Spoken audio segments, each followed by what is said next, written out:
So I got a question, and my question is this: how long will you halt between two opinions?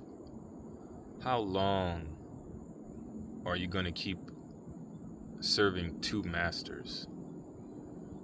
You can't serve two masters. You have to either cling to the one or cling to the other. You won't be able to serve two masters. So why are you trying to look for a way out of your situation,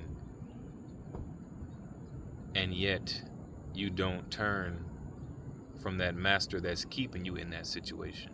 Whether that's substance abuse, whether that's pride, arrogance, whether that's being in denial about everything and you can't see yourself and what you do, whether it's not being real with yourself and honest and truthful, whatever it is,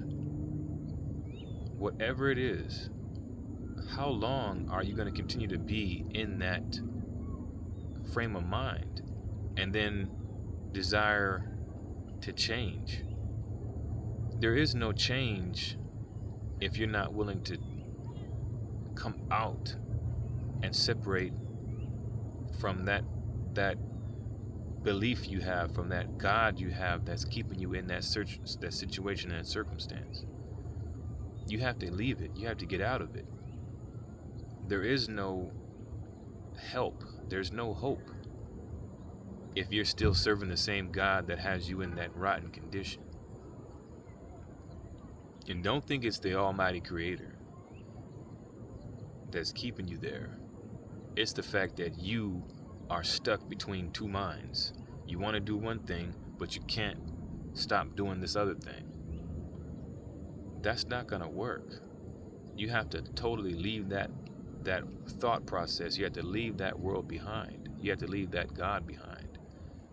And it's like, I see so many people with these issues, and it's like, man, if they only knew, if they would only turn, if they would only, see that it's their own belief system that has them in this particular mindset, and it's that mindset that has them in their situation. And it's like, why won't they change? Why won't they turn? Like, are they not tired yet?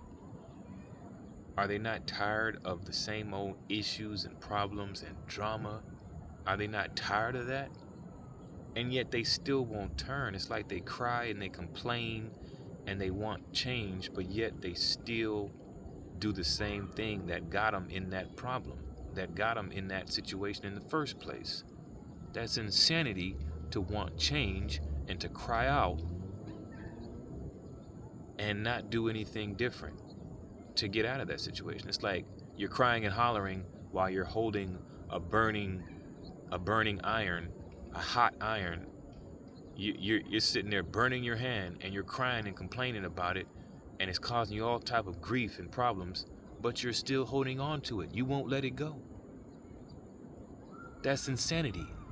Oh, it hurts. I can't take it. I can't do this stuff. And yet you're still holding on to the same thing that's burning you. What type of insane crap is that? What are you thinking?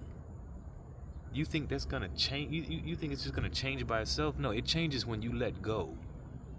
It changes when you let that stuff go that's causing you all this grief and all these problems. Whether it's memories, whether it's institutions that you're involved in, whether it's relationships, whether it's your own mind and your own crap that you have to dig out and get better. Whatever it is, you have to learn to let stuff go and let it go for good. Because if you pick it back up again, the same problems that you had before are coming right back with it. You got to stop playing these games, folks. You got to stop. It's like you want change, but you're not willing to do what it takes. You're not willing to let stuff go that's causing you problems and that's causing you harm. That's insane. It really is insane. And I really hope people start considering their ways and thinking that you can't serve two masters. If there's a master that's causing you harm, you let that master go. If there's a master that's not for your good, you let that master go. And you serve the true and living God, the true and the living Most High. Because he's the only one, it's the only one that can bring you out of that situation.